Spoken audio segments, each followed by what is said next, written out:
Hello everyone. I'm sending love and comfort to everyone who's been affected by the happenings in Israel this past week. I know it's a lot to absorb for Jews, for non-Jews. The reports coming out of Israel are horrific. What happened is an act of genocide. Something many of us may not have expected to encounter in 2023, but this is the reality we're living in. And the best that I can offer is sending love, sending comfort to those who are affected personally and those who are reading the news and carry secondary trauma from reading what is happening. I had prepared or started to prepare a written statement, but I thought it would be better to speak from the heart. Israel, for many people, represents many different things. For some people, they may look at it as an oppressive country, which is oppressing Palestinians, and in that regard, they may try to find some justification for what Hamas did on October 7th. That is not the truth. And I think this is what I really want to impress upon people, is the memes and the pro-Palestinian activists are usually not incredibly educated about the nuances of the situation. There's a lot of emotion that is involved in both the pro-Israel and both pro-Palestinian spaces, but it is important for us to understand the context, to understand the history behind everything before we are quick to choose sides. And that's something I want to talk about as well.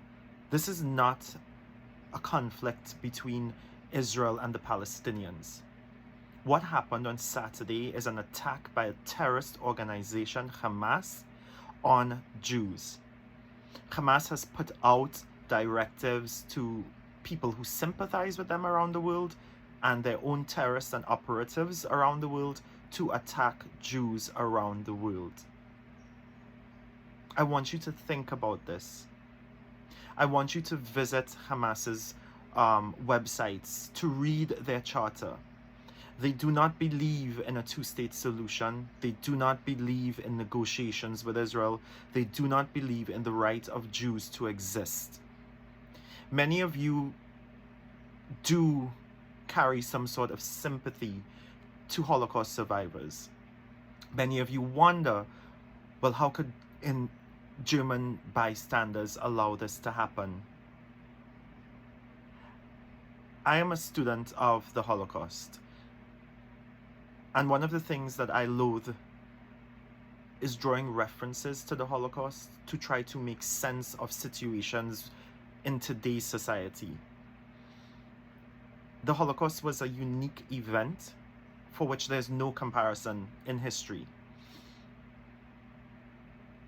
But at the same time, for those of us who sit and wonder how the Nazi war machine could have achieved as effectively and as much as they did, and we wonder at the Germans who did not speak out, the Germans who allowed trains to pass through their towns and go to Auschwitz and all the other death camps.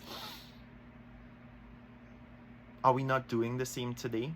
Are we not sitting by and not equipping ourselves with education and understanding to properly form opinions? Why is it that on Saturday, on Sunday, on Monday, there was galvanized support for Israel, but as the days have gone by, people's opinions are beginning to change? Is it that the world sympathizes with dead Jews only? Are we not to sympathize with living Jews whose lives are under attack? Will you only care for Israel when the next attack happens? I know many of you do support Israel. I know many of you are on the fence and undecided. And I'm not asking you to take up the mantle. It's not your fight. It's not your war. but I'm asking you to learn and to understand and to educate yourselves. Palestinian lives matter, 100%. And this is not a war on the Palestinian people. As Israel gears up to go into Gaza as forces, as of right now, as I record this, I'm not sure if the forces have not gone in yet, but the forces that are going in are part of the Israeli Defense Forces, and they stand to defend Israel. This is not a retaliation against the Palestinian people. It's an attempt to get into Gaza, to dismantle Hamas, and to get Israeli kidnapped citizens outside, back home to Israel. The IDF is not a retaliatory body. It is the Israeli Defense Forces. It serves to protect the people of Israel. It serves to minimize Palestinian civilian casualties, and it has done so throughout its entire existence. Israel has put herself on the line in ways that no other army has done, in ways that no other freedom fighters have done. And let's not call Hamas freedom fighters. They are not that. They went in with the intent and a systematic, organized, premeditated murder of Jewish people. And let's be clear, it wasn't just Jews who died in the attacks in southern Israel on October 7th. Israel has released the figures, and I think, if I'm not wrong, there's over 20 nationalities represented. Hamas is a terrorist organization which seeks to terrorize. And in putting out their statement to attack Jews around the world, they're showing you, they're telling you, we want to commit a genocide. Many news sources are sharing what Hamas leaders are saying, and I hate to say this, what imams are preaching in Gaza, which is attack Jews, kill Jews, destroy Jews. It's a genocide. This is the air of the Nazi Party. The desire to kill Jews, the irrational hatred of Jews. Hamas does not seek a state. They've had Gaza since 2006. Israel withdrew from Gaza in 2005 unilaterally. In this life, God gives us options. He gives us the freedom to make our choices. Hamas and the people of Gaza were given a choice when Israel unilaterally withdrew in 2005. Are we going to create a Singapore? Or are we going to create a hellhole? Are we going to choose to invest in infrastructure? Are we going to invest in agriculture? Are we going to invest in education? Are we going to invest in water facilities? They've done none of those. They are a terrorist organization which hates Israel, and which since 2005 Israel has been sending water, electricity, supplies into. Think about that. There's no place in the world which will actively supply its enemy with life sources, with life resources. And Israel has. And right now, that has stopped. That has stopped for a reason. That's because there are Israeli citizens who are in the Gaza Strip, who are being held. We don't know if they're alive. We don't know what's been happening to them. We can estimate, and we can pretty certainly say that they have been tortured brutally.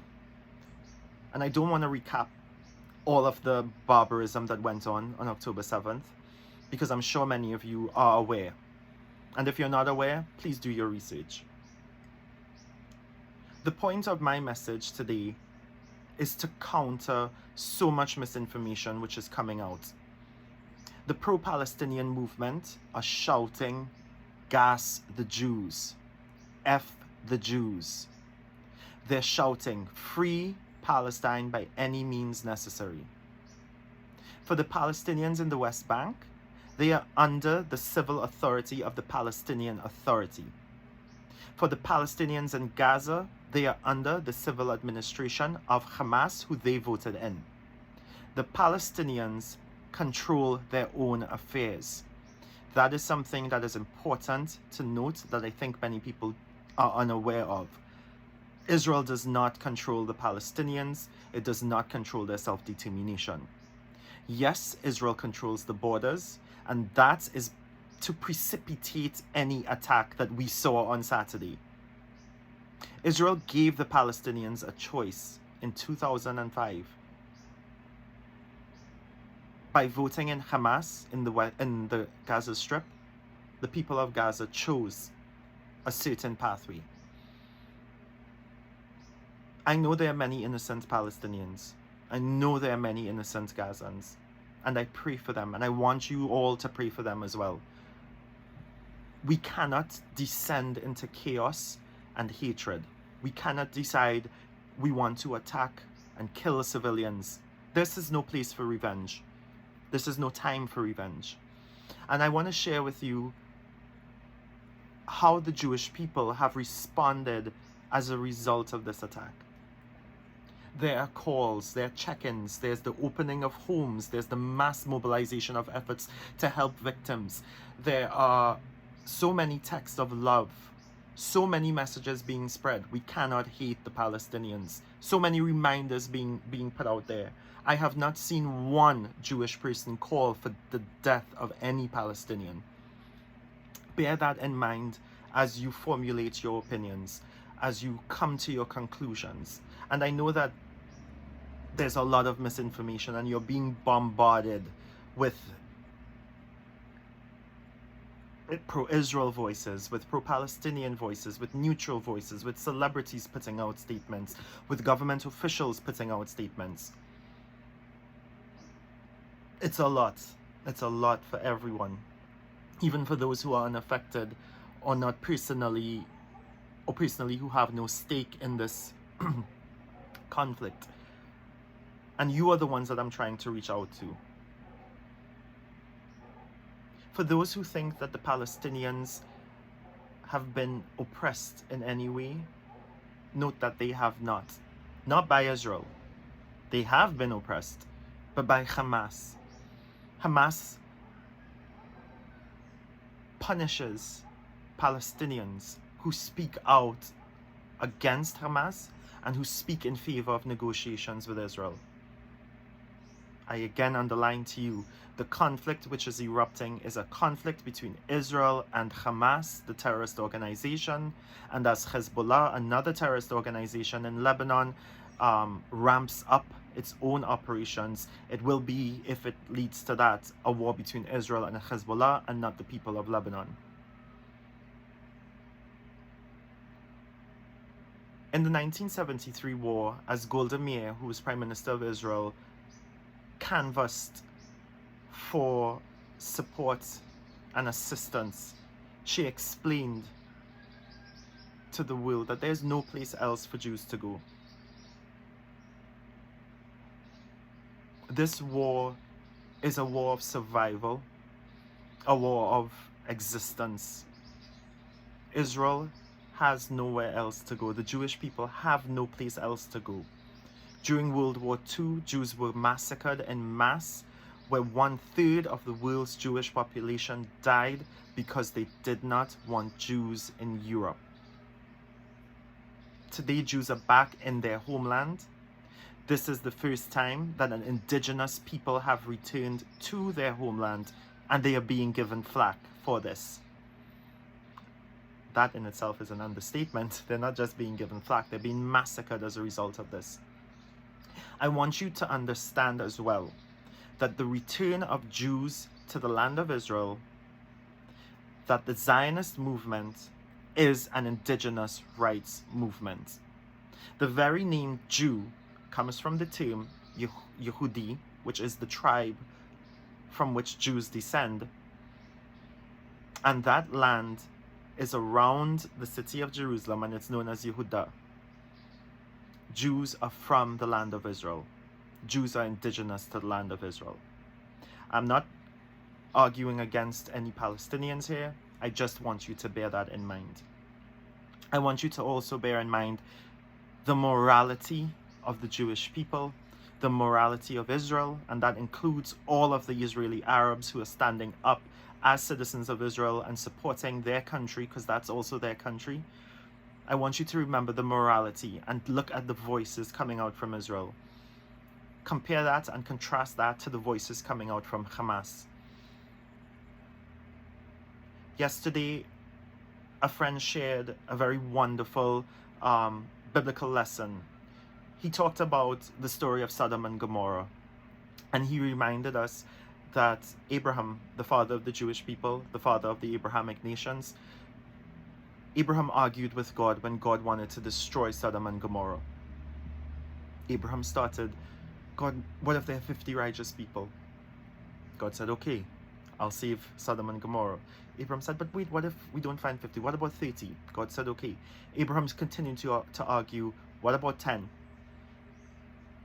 Even if there are 10 innocent and righteous Palestinians, only 10, which I don't think there are only 10, I think there are many, many hundreds of thousands. But if there were only 10, we have to remember that Abraham argued with God to protect and to save and to not destroy.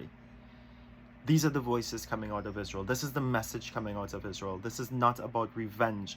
Israel is pushing that narrative forward, reminding its people, let's not descend into hatred. To those who are affected, I send you love. I send you comfort. To those who are on the fence, I plead with you to equip yourself with the knowledge that you need. And if you're on the fence, then you don't need to say anything. Thank you all. I hope this message meant something to you.